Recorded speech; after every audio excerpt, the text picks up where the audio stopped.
So, it's been what? 1 year na ba tayo? Tapos pagkabas niya sa PBB, it's been a year. Tapos first time niyo bang mag-Christmas ID? Na makikita sa ABS-CBN Christmas Station ID? Nag-shoot na kayo na? Not as popular as you are right now. First time po, together ng CSI. Okay, so yun. Nakatuwa na talaga. I'm so proud of it. Who has the next set of questions? Ayan, si Miss Manila Santos na sobrang sipag, grabe. I'm Manils. Hi guys. So, can you just share your experience with Direct Joey? Because he's a young director, diba? So, was it easy or scary na first day on the set and then Sa akin si Direk Joey magaan po sobra. And tinulungan din niya ako paano mas-improve pa yung character ko. Kung ano pa pwede kong insert dun sa character ko para hindi siya boring panoorin. And at the same time, ang saya din kasama ni Direk Joey. Lalo pag kami dalawang magkausap kasi may alam din pala siya sa martial arts and parang specialty din natin ni Direk yun. So, every time na magkausap kami, nakarelate kami sa ating usapan namin kung mapapelikula man, martial arts or anime. And I guess yun nata yung way na para kilalanin yung actor kung ano paborito mong panoorin, anong kinahilig ang panoorin. So, overall, masaya kasama ko si Direk Joey. Ang galing din. Direk Joey po. Madaling katrabaho pero nakakakabang katrabaho sa sobrang chill. As in, sobrang galing ng director kasi habang nagde-direct po siya sa amin, nagdodrawing siya ng mga concept, as in talagang visualize na talaga lahat. Nag-multitask talaga si Direk. Siya yung gumagawa ng, nagdodrawing po siya sa iPad niya ng mga eksena para pagka nilatan po sa amin mas madali. Sobrang na-amaze ko ako kasi parang ang dami ng time. Ang dami ng time and mas pinapadali niya po yung trabaho namin kasi sobrang galing yung director. And sobrang masaya. Sobrang happy po ako na isa si Direk Joey sa nakatrabaho ko po director. guys, din sa mga co-stars mo na mas experienced actors, meron ba kayo natutunan or na-observe sa kanila na kumbaga dadalhin niyo sa mga next projects? Sa akin, before pa kami mag-meet, ang in-expect ko talaga is yung pagiging mapagbigay nila lahat. Kasi yung pinakamahalaga sa co-actors yung marunong magbigay sa eksena. So, nung ginagawa naman na namin yung pelikula, sobrang happy ako na nagagawa nila kami tulungan ni Kian, pati yung ibang cast. Lahat sila Seth, sila Francine, sila Bea, sila Dylan. Lalos lahat kami nagbibigayan kasi hindi naman kami pumunta doon sa isang set na kami lang kasi buong team din talaga kami. So happy ako na agad-agad may nabuo chemistry sa amin as a group. So ano po? Same po. Yeah. Feeling ko din isa sa mga importante ginagawa yung pagsuporta sa kapwa artista. And lahat naman po kami, nagampanan naman po namin ng maayos yun. And I'm very proud of our team. Yes, partnership namin. Very nakaka-proud kasi sa amin walang matapos. Lahat na pagbigay. Sino naman po yung importante? Go, Miss Manila. It's your time. So guys, from the time na nakakilala kayo inside the meeting house to ngayon nagmagawa na kayo ng projects together, can you share kung ano yung difference ni Yang at ni JM pag nasa work mode siya versus off-camera? Alam ko, ano ba? Ako po yung magbibigay sa kanya, about sa akin. Ano yung difference niya?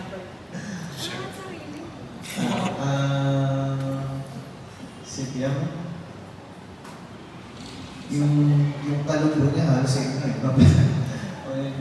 mapa-off cam po yung on cam hindi nawawala yung alam mo yun, kung ma-feel niya na tumatamlay na yung set, ma-feel niya na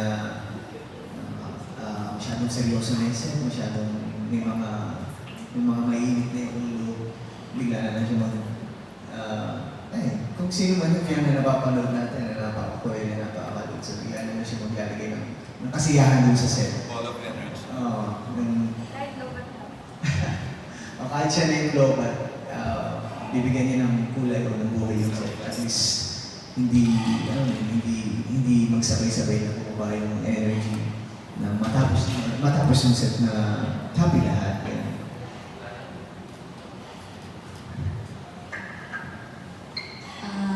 Ano ka ba?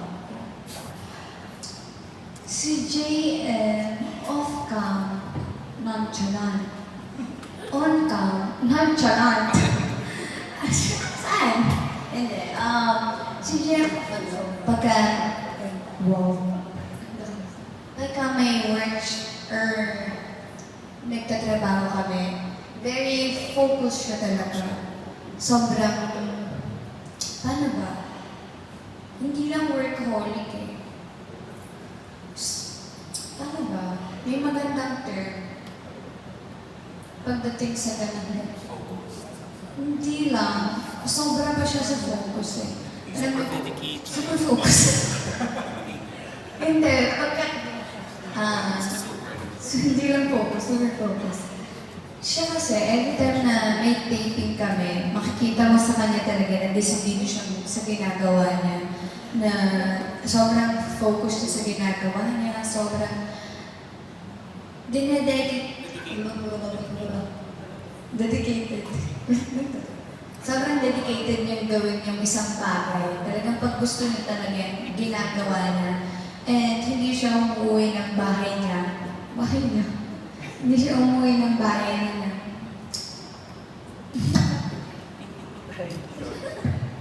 Hindi siya umuwi ng bahay niya. Hindi siya maalis ng taping na hindi siya satisfied sa ginagawa niya. That klaseng aktor. At off-cam naman,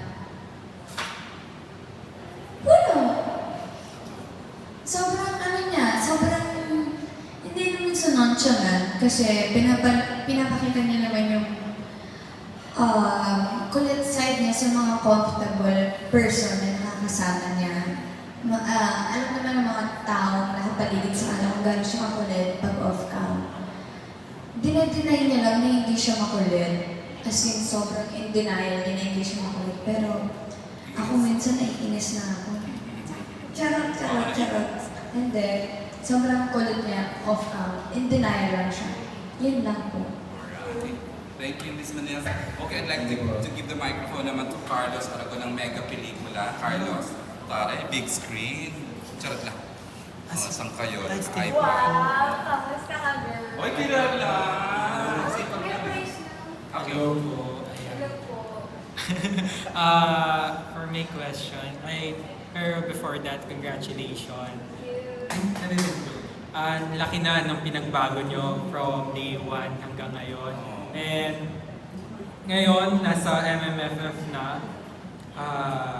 And sabi nyo din naman marami kayong natutunan sa mga co-actors nyo. Sino yung hindi nyo expected na magiging ka-close nyo?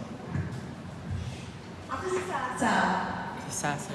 Hindi naman sa hindi ko ini-expect. Pero mas hindi ko in-expect na mag-split kami at ganong thinking na kasi baka malay mo si Sasa sobrang alam mo yun, pagka serious mode talaga. And ganun, may mga ganun kasing personality, diba, ng mga tao. And ako, feeling ko, nung time na first time ko makita si Sasa, nahihiya ako sa kanya. Kasi, matagal ko na siyang feel-follow. Hindi naman ganun si Sasa. Parang nahihiya lang talaga ako sa kanya. Kasi nga, dati ko pa lang talaga siya feel-follow ko na talaga. Happiness ko siya noon pa man, si Sasa. And nung first namin nagkita, sobrang nahihiya pa ako sa kanya. Kaninong phone niya nag-ring? Pakialamera ka. Naku. Sobrang nahihiya ako sa kanya na baka minsan ma-okay yan sa akin si Sasa. Pero nag-click kami rin ni Sasa and sobrang happy ko talaga naging close ko si Sasa. Up until now, pag nakikita kami, bardagulan agad. Wala nang intro-intro. Bardagulan agad. Yun lang. Sino naman nagkapasaya kay Jay? Siya nakapatawa kang papasaya ka ni Sasa. Sino nakapasaya sa iyo? Silang dalawa. Nalilito lang ako sa kanila kung sino-sino. Ganun ang energy pareho. Ayun. Are you asking the same question? Yeah, Or yeah. hindi naman kailangan? Kung sino yung naging close mo, nakawa Close na lang. Sige. Naging close. Halos lahat eh. No, sila Seth, yan. Si Seth, si Dylan. In terms sa hindi ko rin ina-expect na makakos ko sa Indian, si Sasa din. Kasi ang strong ng aura niya, strong ng personality niya. Kamakailan nga, di ba? Tingnan ni MPN. So, hindi ko rin ina-expect na hindi siya mahirap yan. Sobrang approachable ni Sasa. Sobrang malapit. So, first time na si Sasa. And nung nakita din, una kasi nakita namin ni Sasa, naka-full pack siya. So parang nahihiya talaga kami sa kanya. Hindi namin alam kung paano siya approach. Nakakahiya. Yun na. And highlight din kasi sa Shake, Rattle and Roll ngayong Evil Origins. Yung dalawang biggest love team ngayon, which is Francet and JM Fiang. Ano naman yung experience or kamusta naman yung relationship nyo with Francet? Same episode sila. Ay, yeah, nakita ko. Working with Francet. Working with them. Magaan silang katrabaho. As in, magaan silang katrabaho. And then, makikita mo sa kanila na every time na rolling na, focus talaga sila. Kasi walang makakagulo ng focus na hindi sila mabilis, hindi sila mabilis ma-distract pag rolling na. And yun yung isa sa katangian na humahanga or hinahangaan ko sa kanila. And ayun, hindi sila madamat na sumuporta sa kapwa nila artist. Same lang. Kaya, madalas kasi si Seth lang din yung nakausap mo ng kasama ko. So, kapag trabaho talaga. And kapag sa labas naman sa labas ng camera, magaan sa wala. Ang kuwela din is Seth eh. Hindi ka may hiyang lapitan kung may tatanong ka man sa trabaho mo sa labas. Lagi siyang okay na. And for my last question, Fiang kasi and JM, marami na nagsasabi na ang galing nyo daw sa set, ang galing nyo sa shooting ng Shake, Rattle and Roll. Do you think na nabigyan nyo ng katarungan yung character niya and ready na rin ba kayo makatanggap, if ever, ng award from MMFF? Ako, sa sarili ko, hindi ko pa masasabing na bigyan ko ng katarungan hanggang hindi ko pa napapanood talaga na full yung ginawa kong pag-artist dito sa Shake, Rattle and Roll. Pero masaya ako sa kung paano ko ginampanan si DJL dahil hindi ko naman siya tinipid. Binigay ko talaga lahat kung ano yung makakaya ko kay DJL. And isang karangalan na makapasok kami sa MMFF. Trophy na sa amin trophy na sa amin kasi baguhan pa lang naman kami. And kung makasungkat kami ng award, bonus na yun. Pero ayun, trophy na sa amin na makapasok sa isang MMFF kasi dahil baguhan pa lang kami. Kung nabigyan ng katarungan niyo ba? Oo. Bakit hindi, di ba? I guess so. Oo din, yung role din ni Bel, nahiya lang siya sabihin. Ayun.